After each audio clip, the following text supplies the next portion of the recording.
మొన్న Adani data centre, నిన్న Arcelor metal steel plant, ఇవాళ చూస్తే మూలాపేట పోర్టు. ఈ రకమైనటువంటి క్రెడిట్ చోరీని మీ పార్టీ ఎలా ఎదుర్కొంటుంది? మీరు చెప్పుకోలేకపోయారు కాబట్టి ఈజీగా చోరీ చేసి బ్యాగ్లో వేసుకొని వెళ్ళిపోతున్నారు. సార్, నిజం చెప్పాలంటే చంద్రబాబు నాయుడు గారు 14 ఏళ్ల ముఖ్యమంత్రి అంటారు, 40 ఏళ్ల ఇండస్ట్రీ అంటారు. ఇండస్ట్రీ అంతా కూడా ఆయన పదవీ కాలం అంతా కూడా ఒక జగన్మోహన్ రెడ్డి గారు చేసినవి మాత్రమే చోరీ చేయటం కాదు, రాజశేఖర్ రెడ్డి గారు చేసినవి కూడా చోరీ చేస్తారు. కాంగ్రెస్ ప్రభుత్వాలు అంతకుముందు చేసినవి చోరీ చేస్తారు, లేదా బీజేపీ ప్రభుత్వాలు చేసినవి చోరీ చేస్తారు. అంత ఎందుకండి, ఫోన్ కనిపెట్టినా తానే కనిపెట్టాను అంటాడు. సింధు గారు బ్యాడ్మింటన్ ఆడితే తన వల్లే ఆడారని అంటారు. సత్యనారాయణ గారు మైక్రోసాఫ్ట్ అంటే అది నా వల్లే అంటారు.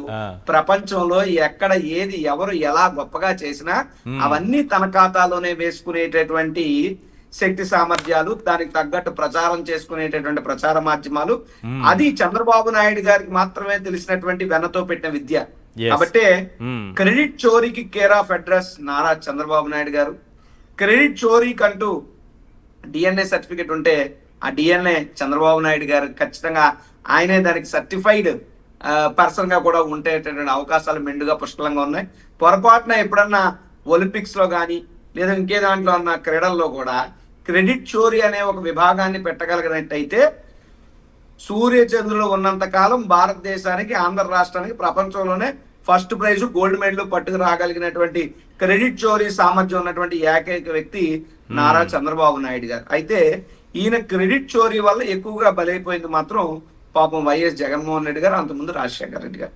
ఎందుకంటే అప్పుడు శంషాబాద్ ఎయిర్పోర్ట్ అయినా, లేదా అవుటర్ రింగ్ రోడ్ అయినా, లేదా సైబరాబాద్ సిటీ అయినా, లేదా హైటెక్ సిటీ అయినా, ఇవన్నీ కూడా అసలు సాఫ్ట్వేర్ రంగాన్ని హైదరాబాద్ లో అభివృద్ధి చేసింది రాజశేఖర రెడ్డి గారు. కానీ ఈయన ఏమన్నా అంటే మాట్లాడితే హైదరాబాద్ ని ప్రపంచ పటంలో నేనే పెట్టాను అంటాడు ఈయన చంద్రబాబు నాయుడు గారు.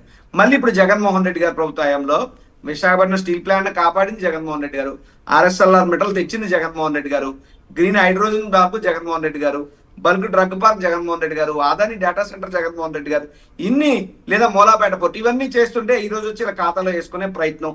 ఆ రోజు గ్రీన్ హైడ్రోజన్ హబ్ గురించి మాట్లాడితే నోరు మెదపినటువంటి మేధావులందరూ, ఈ కోహానా మేధావులు సోకాల్ పవన్ కళ్యాణ్ గారు, లోకేష్ గారు, చంద్రబాబు గారు మొన్న అదే గ్రీన్ హైడ్రోజన్ హబ్ ని ముందు చూపిస్తూ నానా గొప్పలు చెప్తున్నారు.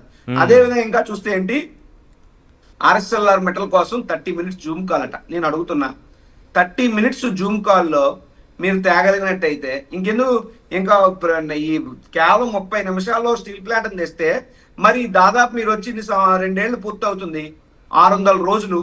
ఈ 600 రోజుల్లో విశాఖ స్టీల్ ప్లాంట్ ఎందుకు కాపాడలేకపోయారు? విశాఖపట్నం స్టీల్ ప్లాంట్ కి సొంత గనులు ఎందుకు తేలేకపోయారు? విశాఖ స్టీల్ ప్లాంట్ ఉన్నటువంటి అప్పులు మీరు ఎందుకు మాఫీ చేయలేకపోయారు? లేదా విశాఖ స్టీల్ ప్లాంట్ లో ఎంప్లాయీస్ విఆర్ఎస్ తీసుకోకుండానో, ఎంప్లాయీస్ ని వాళ్ళని ఉద్యోగం నుంచి పీకేయకుండానో మీరు ఎందుకు ఆపలేకపోయారు? పైపెచ్చి ఏమంటారు, మీరు పని కొద్దీ రిజల్ట్ కొద్దీ జీతాలు ఇస్తామని మాట్లాడతారు. అంటే ఇంత దుర్మార్గం ఎక్కడైనా ఉంటుందా?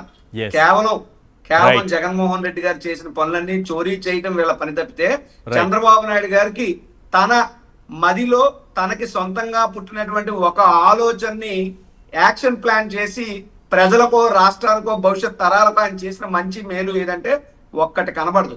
ఎంతసేపు ముందున్న వాళ్ళు అన్ని చేశాడు, ఎదరో 10 ఏళ్ళ తర్వాత 20 ఏళ్ళ తర్వాత ఎవడం చేస్తే అగో నేను అప్పుడు ఎప్పుడో పునాది వేసాను, దానివల్ల ఇది జరిగిందని చెప్పుకోవడం, గొప్పలు చెప్పుకోవడానికి తప్పితే గొప్పగా పని చేయడం చేతగానటువంటి ముఖ్యమంత్రి చరిత్రలో ఎవరైనా ఉన్నారంటే అది నారా చంద్రబాబు నాయుడు గారు. రైట్, ఒక 1 minute కన్క్లూడ్ చేయండి. క్రెడిట్ చోరీకి చంద్రబాబు నాయుడు గారు పాల్పడుతున్నారని మనం అంటున్నాము. అలా చేయటం కూడా ఒక రకంగా వైఎస్ఆర్సీపీకి మేలు చేస్తున్నారేమో అనిపిస్తుంది. ఇప్పటికైనా ప్రతి విషయంలో మెడికల్ కాలేజీల దగ్గర నుంచి చూసుకోండి, అదాని డేటా సెంటర్ కానీ, ఈ మూలాపేట పోర్టు కానీ, ఇవన్నీ కూడా జగన్మోహన్ రెడ్డి గారు ఆ రోజుల్లో ఎంత కృషి చేశారు, ఎంత కష్టపడ్డారనే విషయం ఈ రోజు వెలుగులోకి వస్తుంది. సార్, అంటే నేను ఒక విషయం చెప్తాను, వైసీపీ వాళ్ళకి మేబీ నచ్చకపోవచ్చు నేను చెప్పే మాట, వైసీపీ నాయకులకి ఎక్కడో కోపం వచ్చినా వస్తుంది, కానీ చెప్పడం అవసరం. ఓకే, మూలాపేట పోర్టు గురించే మనం మాట్లాడుకుంటే, ఈ పోర్టు, ఈ ఫలానా పోర్టు, ఈ పోర్టు కెపాసిటీ, ఈ పోర్టు ఎంత వ్యయంతో కడుతున్నారు, ఈ పోర్టులో ఈ ఫెసిలిటీస్ ఉన్నాయి, దీనివల్ల ప్రజలకి మంచి జరుగుతుంది, దీనివల్ల మంచి ఎవరైనా చెప్పుకున్నారా సార్ వైసీపీ వాళ్ళు? ఇంతవరకు లేదు, చెప్పుకోలేదు. మరి ఎవరు తప్పు? వైసీపీ వాళ్ళకి తప్పు. అదే నేను మంచి చేసి చెప్పుకోలేదు అంటున్నాను. అవును, మంచి చేసి మోసం చేసి చెప్పుకోలేదు అనలేదు. చంద్రబాబు నాయుడు గారు మోసం చేసి చెప్పుకుంటున్నారు, మభ్యపెట్టి చెప్పుకుంటున్నారు. వీళ్ళు మంచి చేసి చెప్పుకోవట్లేదు. నాకు ఆశ్చర్యం అనిపించింది. అసలు ఆంధ్రప్రదేశ్లో ఉన్న మొత్తం పోర్టులు ఎన్ని, గత 50 సంవత్సరాల చరిత్ర చూడండి. ఒక్క పోర్టు లేదు. జగన్మోహన్ రెడ్డి గారు వచ్చాక ఆయన 5 ఏళ్లలో ఆయన కట్టిన పోర్టులు ఎన్ని ఒకసారి చూడండి. మీరు ఎన్నికల్లో బయటికి వచ్చి ప్రజలకి అరే మేము మంచి చేశామయ్యా, ఈ మంచి వల్ల శ్రీకాకుళం జిల్లాలో ఇంతమంది జీవితాలు మారుతాయి అని చెప్పేసి చెప్పుకోలేకపోయారంటే అది నిజంగా మీరు చేస్తే తప్పు. కాకపోతే ఇక్కడ ఒక మంచి చంద్రబాబు నాయుడు గారు ప్రస్తుతం ఏదైతే ఈ క్రెడిట్ చోరీ చేస్తున్నాడో ఆ క్రెడిట్ చోరీ వల్ల జగన్మోహన్ రెడ్డి గారు చేసిన మంచి పనులు బయటకొచ్చాయి. అంటే జగన్మోహన్ రెడ్డి గారు చేసిన మంచి పనులని వైసీపీ వాళ్ళు చెప్పుకోలేకపోయారు. చంద్రబాబు నాయుడు గారు చెప్తున్నారు, ప్రజలకు అర్థమయ్యేస్తున్నారు. ఇప్పుడు చంద్రబాబు నాయుడు గారు బయటకు వచ్చి ఈ ఏమిటో ఈ పోర్టు గురించి మాట్లాడకపోయి ఉంటే మీరు నేను ఈ డిబేట్ పెట్టేవాళ్ళమా? కాదు. ఎప్పుడైనా ఈ విషయాలు బయటకు వచ్చాయా? కాదు. కాకపోతే గన్నవరం ఎయిర్పోర్ట్ భోగాపురం ఎయిర్పోర్ట్ వచ్చేవాళ్ళమా? ఈ అదాని గూగుల్ సెంటర్ వచ్చేవాళ్ళమా? ఏ విషయం మాట్లాడే వాళ్ళం కాదు. ఎందుకంటే మంచి చేసి చెప్పుకోలేకపోయాడు. ఒక రకంగా చెప్పాలంటే అంటే చెప్పాలో చెప్పకూడదు నాకు తెలియదు, అమాయకుడనే అనాలి.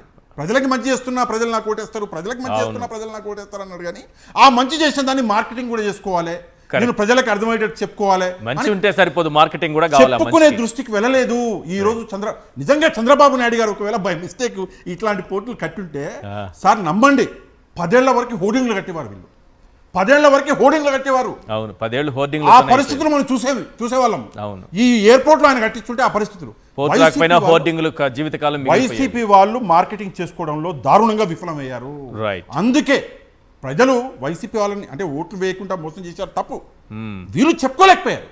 చంద్రబాబు నాయుడు గారికి నిజంగా దండం పెడుతున్నాను నేను. ఈ రోజు ఆయన వల్ల వైసీపీ మంచి పనులు అన్నవి ప్రజలకు అర్థమవుతున్నాయి.